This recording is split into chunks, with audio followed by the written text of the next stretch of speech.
বন্ধুসকল গোস্বামী ইলেক্ট্ৰনিক্সলৈ স্বাগতম জনাইছোঁ। নিশ্চয় ভালে আছে। আজি আকৌ নতুন ভিডিঅ' এটা লৈ আপোনালোকৰ মাজলৈ আহিছোঁ। চাই যাব, ইয়াত জানিবলগীয়া কথা আছে।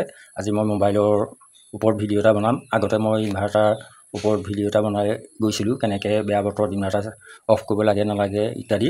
গতিকে আজি বেয়া বতৰত মোবাইল চাব পাৰি নোৱাৰি এই বিষয়ে মই ভিডিঅ' এটা বনাইছোঁ। আপোনালোকৰ হয়তো উপকাৰত আহিব, গতিকে ভিডিঅ'টো চাই যাব। আহক ভিডিঅ'টো আৰম্ভ কৰোঁ। বেয়া বতৰত মোবাইল চাব নালাগে বা লাগে সেইটো কথা পিছত আমি জানিম, কিন্তু আমি সৰু কথা কেইটামান তাৰ আগতে জানি ল'ব লাগিব যে বজ্ৰপাত কিনো, বজ্ৰপাত কেনেকৈ সৃষ্টি হয় বা বজ্ৰপাত আমাৰ পৰিলে মোবাইলৰ ওপৰত কিবা প্ৰভাৱ পৰে নেকি, সেইটো আমি অকণমান জানি লওঁ। চাওক, বায়ুমণ্ডলত যেতিয়া ডাৱৰ সৃষ্টি হয়, ডাৱৰে সংঘৰ্ষ হয় বা ঘৰ্ষণ হয়, কিন্তু ঘৰ্ষণৰ ফলত তাত কি হয়, পজিটিভ চাৰ্জ নিগেটিভ চাৰ্জ উৎপন্ন হয়। ধনাত্মক ঋণাত্মক প্লাছ মাইনাছ, সেইটো আমাৰ পজিটিভ নিগেটিভ চাৰ্জ উৎপন্ন হয়। এই চাৰ্জটো হৈছে কোটি হিচাপত ইয়াত ভল্টেজ বা কাৰেণ্ট উৎপন্ন হয় আৰু হেজাৰ হিচাপত ইয়াত এম্পেয়াৰ সৃষ্টি হয়।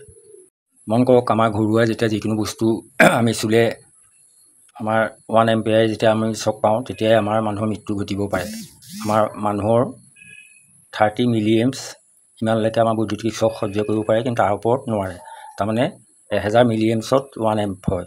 গতিকে 1 এম্পছতে আমাৰ সেয়া। গতিকে বজ্ৰপাতত 1000 হিচাপত বা 10,000 হিচাপত এম্পেয়াৰ থাকে। গতিকে সেই বজ্ৰপাত আহি যেতিয়া কোনো বস্তুৰ ওপৰত বা মানুহৰ ওপৰত পৰে, তেতিয়া কেনেকুৱা ক্ষতিসাধন হ'ব পাৰে সেইটো নিজেই সহজেই অনুমেয়। ডাৱৰ কেনেকৈ পজিটিভ নিগেটিভ চাৰ্জ উৎপন্ন হয়, এই আপোনালোকে ছবিখন যেতিয়া ডাৱৰে সংঘৰ্ষ হ'ব বা ঘৰ্ষণ হ'ব, তেতিয়া পজিটিভ নিগেটিভ চাৰ্জ উৎপন্ন হয়। ই কি হ'ব, তললৈ পৰিবলৈ চাব।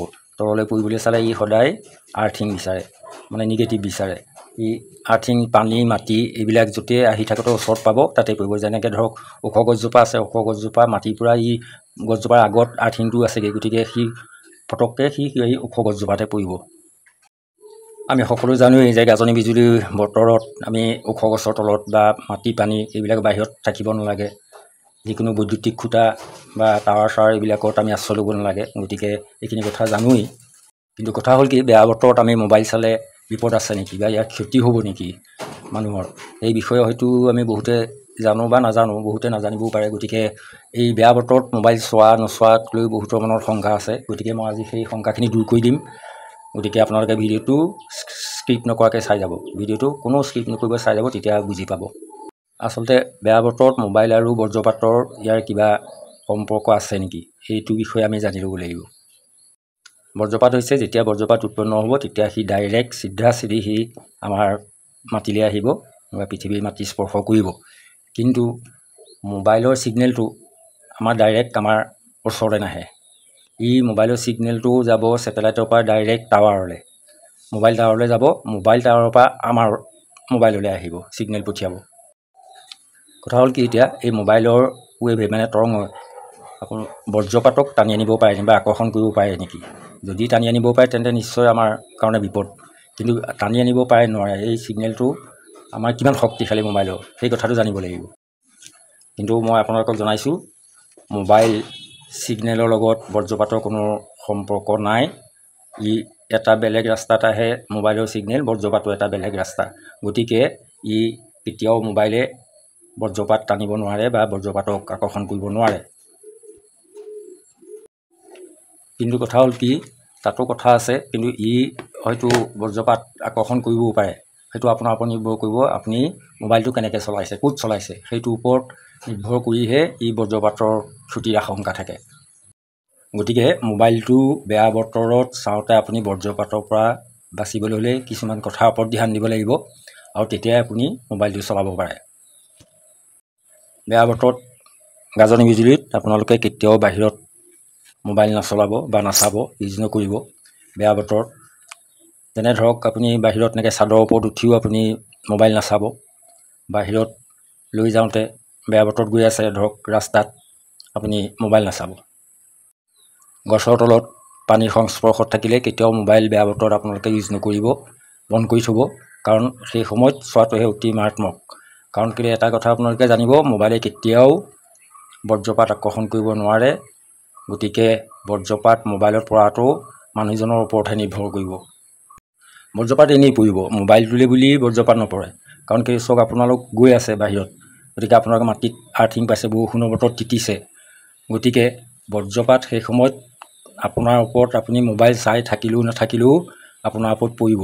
যেনেকৈ গছজোপাৰ ওপৰত আপুনি মোবাইলটো নথকাকৈ যদি ৰৈ থাকে ওখ গছজোপাৰ ওপৰত বজ্ৰপাত পৰিব। গতিকে সেই মুহূৰ্তত যদি আপুনি ধৰক গছজোপাৰ তলত মোবাইলটো চাই আছে, তেতিয়া বজ্ৰপাত পৰিলে আৰু তেতিয়াই মানুহে ভাবে যে ই মোবাইলে আকৰ্ষণ কৰি বা টানি আনি বজ্ৰপাত পৰিছে। গতিকে সেইটো মিছা কথা, মোবাইলে টানি নানে। আপোনাৰ বজ্ৰপাত পৰিবলগীয়া হ'লে আপোনাৰ নিজৰ কিছুমান ভুলৰ কাৰণে আপোনাৰ এনেও পৰিব। বেয়া বতৰত মুকলিত কেতিয়াও মোবাইল উলিয়াই কথা নাপাতিব বা ব্যৱহাৰ নকৰিব। ধৰক ছাদ এখনৰ ওপৰত উঠি আছে, তাত আপুনি মোবাইলটো কথা নাপাতিব, তেতিয়াও আপোনাৰ ওপৰত বজ্ৰপাত পৰিব পাৰে। কিন্তু মোবাইলৰ কাৰণে নপৰে, এইটো একদম সঁচা কথা, 100% এইটো সঁচা কথা। ডাঙৰ ডাঙৰ বিজুলী মাৰিছে, গাজনি মাৰিছে, আপুনি ধৰক মোবাইলটো লৈ পেলাই আপোনাৰ বাৰাণ্ডাখনতে আপুনি গ্ৰিলখন বা গেটখন টাচ কৰি পেলাই আপুনি মোবাইলটো চাই আছে।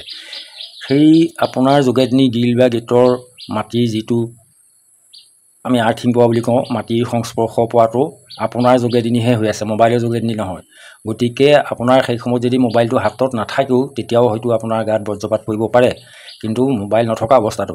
কিন্তু মোবাইল বহুতে হয়তো শুনিছে ক'ৰবাত মোবাইলৰ পৰা এনেকুৱা বেয়া বতৰত ঘটনা হৈছে বা মোবাইল চাই থাকোঁতে বজ্ৰপাত পৰিছে, বিজুলী পৰি মানুহৰ মৃত্যু হৈছে। কিন্তু সেইটো কথা নহয়, মোবাইল লৈ থকাৰ কাৰণে নহয়, সেইটো আপোনাৰ নিজৰ ভুল। আপুনি মাটিৰ সংস্পৰ্শত আছে নাই আপুনি পানীৰ সংস্পৰ্শত আছে, গতিকে আপোনাৰ যোগেদি আৰ্থিং পাই পেলাই বজ্ৰপাতটো পৰিছে গাত। আৰু মোবাইলটোৰ বদনামটো এনেই হৈছে, কাৰণ মোবাইলে কোনো কাৰণতে বজ্ৰপাত আকৰ্ষণ নকৰে। এইখিনিতে কথা এটা কওঁ, এতিয়া পথাৰত হাল বাই থাকোঁতে বা ৰোৱা তোলা কৰি থাকোঁতে প্ৰায় বজ্ৰপাত পৰে। পথাৰত কিয় কাৰণে পৰে? পথাৰত পানী থাকে আৰু তিতা মাটি থাকে, সেইকাৰণে ইয়াত আৰ্থিংটো বেছি পায় আৰু তাত বজ্ৰপাত পৰে। এতিয়া সকলো মানুহে জানো পথাৰলৈ মোবাইল নিয়ে? হয়তো এতিয়া স্মাৰ্টফোনৰ দিনত কোনোবাই দুই একে লৈ যায় যদিও নাজানো, কিন্তু যেতিয়া এই স্মাৰ্টফোন নাছিলে তেতিয়াতো মানুহে সুদা হাতেই গৈছিলে, তেতিয়া বজ্ৰপাত পৰে। গতিকে মোবাইলৰ কাৰণে পৰিছিলে, নাই পৰা। গতিকে এতিয়াও সেই একেটা কথাই, যদি পথাৰত পৰে এনেই পৰিব, তাত মোবাইলৰ লগত কথা নাহে। কোনোবাই হয়তো ক'ব যে পথাৰত মোবাইল চাই থকাৰ কাৰণে, অমুকে চাই থকাৰ কাৰণে বজ্ৰপাত পৰিলে, কিন্তু সেইটো কথা নহয়। আগৰো পৰিছিলে মোবাইল নথকাৰ দিনত, গতিকে বজ্ৰপাত সেই মোবাইলটোৰ কাৰণে নাই পৰা। নিশ্চয় মানুহ আৰু সেই পথাৰৰ কেঁচা মাটি পানী আৰ্থিং বিচাৰি বজ্ৰপাত সেইখিনিত পৰিলে আৰু মানুহৰ মৃত্যু হ'ল। গতিকে সেইটো মোবাইলৰ কাৰণে নহয়। মই আপোনালোকক এই উদাহৰণটো বুজাই দিছোঁ। মই এটা উদাহৰণ দিছোঁ। আপুনি ধৰক মোবাইলটো চাই চাই ৰাস্তাত বা পদূলিত গৈ আছে, আপোনাক সেই সময়ত এটা কুকুৰে কামুৰি দিলে। আপুনি সেই মোবাইলটো কথা পাতি নোযোৱা হ'লেও বা মোবাইলটো লৈ নোযোৱা হ'লেও আপোনাক কুকুৰটোৱে কামুৰিলেহেঁতেন, কাৰণ সি আগতেই আপোনাক দেখি তাৰ লক্ষ্য স্থিৰ কৰি থৈছে যে ইয়াক কামুৰিম, গতিকে আপোনাক কামুৰিলে। কিন্তু সেইটো আপুনি মোবাইল চাই গৈ থকাৰ কাৰণেতো আপোনাক কুকুৰটোৱে কামুৰা নাই বা কামুৰিব নোৱাৰে, আপোনাক এনেই কামুৰিব। গতিকে সেই তেনেকুৱা নিচিনা কথা। বজ্ৰপাত পৰিবলৈ হ'লে আপোনাৰ মোবাইল থাকক নাথাকক, যেতিয়া পৰিব লাগে আপোনাৰ ভুলৰ কাৰণে তেতিয়া পৰিবই। মোবাইলৰ ছিগনেল ইমান শক্তিশালী নহয়, দুৰ্বল। গতিকে ই বিজুলী বজ্ৰপাত আকৰ্ষণ কৰিব নোৱাৰে আৰু এটা নিৰ্দিষ্ট ৰাস্তাত আহে। ইয়াৰ ছিগনেল ডাইৰেক্ট আমি নাপাওঁ, ইয়াৰ ছিগনেল আহিব ছেটেলাইটৰ পৰা টাৱাৰলৈ, টাৱাৰৰ পৰা আমি পাম। গতিকে যদিহে বজ্ৰপাত পৰিবলগীয়া হয় তেতিয়া টাৱাৰত পৰিব, কিন্তু মোবাইলত আপুনি চাই থকা মোবাইলত পৰাটো প্ৰশ্নই নুঠে। আৰু এইটো ঠিক, লেণ্ডফোন যদি কোনোবাই ব্যৱহাৰ কৰে তেতিয়াহ'লে আপুনি লেণ্ডফোনত চক পাব পাৰে বজ্ৰপাতৰ, কাৰণ কিয়নো লেণ্ডফোন সদায় ৱায়াৰৰ লগত কানেকশ্যন। আমাৰ এইবোৰ মোবাইল স্মাৰ্টফোন আমাৰ ৱায়াৰলেছ, তাঁৰবিহীন। গতিকে তাঁৰ নহ'লে কেনেকৈ আহিব বজ্ৰপাত? গতিকে যিবোৰ আমাৰ লেণ্ডফোন আছে সেইবিলাকত হয়তো আপুনি চক পাব পাৰে, কাৰণ কিয়নো যদিহে বৈদ্যুতিক খুঁটাত বা ফোনৰ খুঁটাত যদি বজ্ৰপাত পৰে তেতিয়াহ'লে সেই কপাৰ তাৰেদি আহি পেলাই বজ্ৰপাতৰ কিছু অংশ সেই তাৰেদি আহি আপোনাৰ ৰিচিভাৰত আপোনাৰ কাণৰ ক্ষতি বা অন্য কিবাকিবি ফোনৰ ক্ষতি এনেকুৱা হ'ব পাৰে। সেইটো লেণ্ডফোনৰ ক্ষেত্ৰত হ'ব পাৰে, কিন্তু স্মাৰ্টফোনৰ ক্ষেত্ৰত ইয়াৰ ব্যতিক্ৰম। বেয়া বতৰত লেণ্ডফোন ঘৰৰ ভিতৰতো ব্যৱহাৰ কৰিব নাপায়, কিন্তু আপুনি আমাৰ যিবোৰ এতিয়া বৰ্তমান আমি চলাই থাকোঁ স্মাৰ্টফোন, সেইবোৰ আপুনি ঘৰৰ ভিতৰত আপুনি আৰামত চলাই থাকিব পাৰে। আপুনি মাটি পানীৰ সংস্পৰ্শ নোহোৱাকৈ ৰুমৰ ভিতৰত আপুনি মোবাইল চলাই থাকক। মই কৈছোঁ, কোনো কাৰণতে আপোনাৰ মোবাইলে বজ্ৰপাত আকৰ্ষণ নকৰে, বজ্ৰপাত টানি নানে, আপুনি আৰামত চাই থাকিব পাৰে। কিন্তু যদিহে আপুনি নিজে ভুল কৰে, বাহিৰত গৈ চাই, পানীত তিতি চাই, গছৰ তলত চাই, আগফালে চোতালত ওলাই বৰষুণৰ পানী মাটি গচকি চাই, তেতিয়া সেইটো আপোনাৰ দায়িত্ব। তেতিয়া আপোনাৰ বজ্ৰপাত সেই সময়ত যদি আপোনাৰ ওপৰত নিৰ্দিষ্ট সময়ত স্থিৰ হৈ আছে বজ্ৰপাত পৰিম বুলি, তেতিয়াহ'লে পৰিব পাৰে। কাৰণ বজ্ৰপাত সদায় লগে লগে নপৰে, য'ত পৰিব তাৰ কিছু সময় আগৰ পৰা সি নিজৰ লক্ষ্য স্থিৰ কৰে, মানে এইটোৰ ওপৰতে পৰিম বুলি। কিন্তু এটা কথা ঠিক যে মোবাইল চাৰ্জ দিব নালাগে বেয়া বতৰত। বিজুলী গাজনি যেতিয়া অত্যাধিক মাৰিব, তেতিয়া কেতিয়াও মোবাইল চাৰ্জ নিদিব। কাৰণ মোবাইল চালে বজ্ৰপাত নপৰে বা একো হানি বিঘিনি নহয়, কিন্তু চাৰ্জ দিলে হ'ব পাৰে।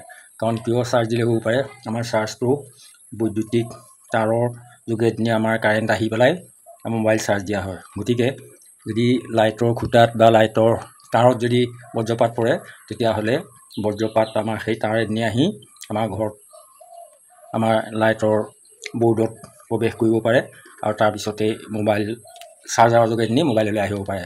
গতিকে চাৰ্জ নিদিব, চাৰ্জ দিয়াটোহে বিপদজনক। গতিকে চাৰ্জ দিলে মোবাইল ব্লাষ্ট হ'ব পাৰে বা আপোনাৰো কিবা হানি বিঘিনি হ'ব পাৰে। গতিকে চোৱাটো একো বিপদ নাই, খালি মোবাইলটো চাৰ্জ নিদিব। কথাখিনি গুৰুত্বপূৰ্ণ, মনত ৰাখিব। বজ্ৰপাতে কেতিয়াও আপোনাৰ মোবাইলত আপোনাৰ আঘাত নকৰেহি আহি তাৰ ছিগনেলে আহি। গতিকে মোবাইল চাব পাৰে। মোবাইল আপোনালোকে ঘৰৰ ভিতৰত বিচনাত চকীত বহি আৰামত বিন্দাছ মোবাইল চাব পাৰে বেয়া বতৰত। কিন্তু এইটোকেইটা কথাই মনত ৰাখিব লাগিব, যাতে আমি সেই সময়ত আমি খালী ভৰিয়ে নাথাকোঁ। এনেও বেয়া বতৰত খালী ভৰিয়ে বাহিৰতো যাব নাপায়। আৰু তাৰপিছতে আপুনি আৰামত মোবাইল চাব পাৰে, কোনো বিপদ নাই। খালী পানীৰ ওপৰত বাহিৰত এনেকৈ মোবাইল নাচাব। বিজুলী বজ্ৰপাত প্ৰায় পৰেই, গতিকে মোবাইলৰ পৰা পৰিছে বুলি আপোনালোকে নাভাবিব। ঘৰত যদি বিভিন্ন কাৰণতো ঘৰত পৰে বা ৰাস্তাত, গছত, বৈদ্যুতিক খুঁটা, টাৱাৰত এইবোৰ পৰি থাকে। কিন্তু আপুনি কোনোপধ্যে মোবাইল বেয়া বতৰত বাহিৰত নাচাব। ক'তো খোজকাঢ়ি যাওঁতে মোবাইল ইউজ নকৰিব। গছৰ তলত, মুকলিত এইবিলাকৰ পৰা সাৱধান হ'ব। বেয়া বতৰত মোবাইল চাব নোৱাৰাটো বা মোবাইল বন্ধ কৰি থোৱাটো মিছা কথা, ইয়াত কোনো সত্যতা নাই। গতিকে মোবাইল চলাবলৈ হ'লে সেই বিশেষ কথাখিনি গুৰুত্ব দিব লাগে আৰু মোবাইল চলাব পাৰে। মোবাইলৰ ছিগনেল আৰু বজ্ৰপাতৰ এনেকুৱা কথা, আপুনি ধৰক দুজন মানুহ, এজন ট্ৰেইনে গৈছে, এজন প্লেনে গৈছে। গতিকে প্লেন আৰু ট্ৰেইনৰ মাজত সংঘৰ্ষ হোৱাটো সম্ভৱ নহয়। সেই তেনেকুৱা ঠিক বেলেগ এটা ৰাস্তাত বজ্ৰপাত আহিছে, বেলেগ এটা ৰাস্তাত আমাৰ টাৱাৰৰ পৰা ছিগনেল গৈছে। আৰু মোবাইলৰ ছিগনেল ইমান শক্তিশালী নহয় যে কিবা বজ্ৰপাত বা কিবা অন্য ছিগনেল টানি আনিব পাৰে। গতিকে সেইটো চিন্তা কৰিবলগীয়া কোনো নাই। আৰু ডাইৰেক্ট আমাৰ যেতিয়া আমি ছিগনেলটো আমি নাপাওঁৱেই, ছেটেলাইটৰ পৰা আমাৰ টাৱাৰত পায়হি, টাৱাৰৰ পৰাহে আমি পাওঁহি। গতিকে আমি কোনো ইয়াৰ পৰা চিন্তা কৰিবলগীয়া নাই। খালি আপোনালোকে সাৱধানে মোবাইল আৰামত চলাব পাৰে। গতিকে বন্ধুসকল, মই মোবাইলৰ বিষয়ে এইখিনি ক'লোঁ, আপোনালোকে মনোযোগ দিব। গতিকে আপোনালোকে ভিতৰত মোবাইল চলাই থাকিব, কোনো দিগদাৰ নাই। বিচনাত শুই চাই, চকীত বহি চাই, গতিকে বাহিৰত নাচাব মাত্ৰ। বাহিৰত চালেহে বিপদ। গতিকে আপোনালোকে জানেই নিজেই কেনেকুৱা পৰিস্থিতি বা কেনেকুৱা স্থানত থাকিলেহে বিজুলী বজ্ৰপাতৰ আহি বিপদ ঘটোৱাৰ সম্ভাৱনা থাকে। তেনেকুৱা স্থানত নাথাকিব, মোবাইল নাচাব, ঘৰৰ ভিতৰত চাওক, চাৰ্জ নিদিব মোবাইল। বছ, আমাৰ অন্য চিন্তা কৰিবলগীয়া কোনো কথা নাই। আপোনালোকে বিন্দাছ মোবাইল চাই থাকক। এটা কথাই জানিব, মোবাইলৰ ছিগনেলৰ লগত বজ্ৰপাতৰ কোনো ডাইৰেক্ট সম্বন্ধ নাই। গতিকে এই আহিব নোৱাৰে মোবাইলৰ যোগেদি। গতিকে আমাৰ ইয়াত সম্পূৰ্ণ নিৰাপত্তা আছে। টাৱাৰৰ পৰা আমাৰ ছিগনেল আহে, মোবাইলত সোমাই আমি কথা পাতি থাকিব পাৰোঁ। বতৰ বেয়া হ'লেও আমি ভিতৰৰ পৰা কথা পাতি থাকিব পাৰোঁ। আগতে মই যিখিনি কথা ক'লোঁ, ক'ত ক'ত পাতিব নালাগে, কেনেকৈ ব্যৱহাৰ কৰিব নালাগে, সেইখিনি মন দিব আৰু ইয়াৰ পৰা সদায় নিৰাপদে থাকিব। এইখিনি কথা যদি ধ্যান দিয়ে। গতিকে বন্ধুসকল, মই বেছি বহলাই নাথাকোঁ আৰু নিশ্চয় ভিডিঅ'টোৱে উপকাৰ আহিব বুলিয়েই, আপোনালোকৰ লাভ হ'ব বুলিয়েই বনাইছোঁ। গতিকে সঁহাৰি জনাব, লাইক কমেণ্ট শ্বেয়াৰ কৰিব, কমেণ্টত জনাব কেনেকুৱা পালে। আপোনালোকৰ সহায় পালে নিশ্চয় এনেকুৱা ভিডিঅ' আগলৈকো আগবঢ়াই যাম, যিবোৰে আপোনালোকৰ সহায় হ'ব বা মানুহক বিপদৰ পৰা ৰক্ষা কৰিব, কিছুমান নজনা কথা জানিব পাৰিব। গতিকে আপোনালোকে কমেণ্টত জনাবচোন কেনেকুৱা পাইছে। যদি কিবা থাকি গৈছে, ভুল হৈছে, নিশ্চয় আঙুলিয়াই দিব। আৰু আজিলৈ তেনে আহিছোঁ। ধন্যবাদ। জয় আই অসম।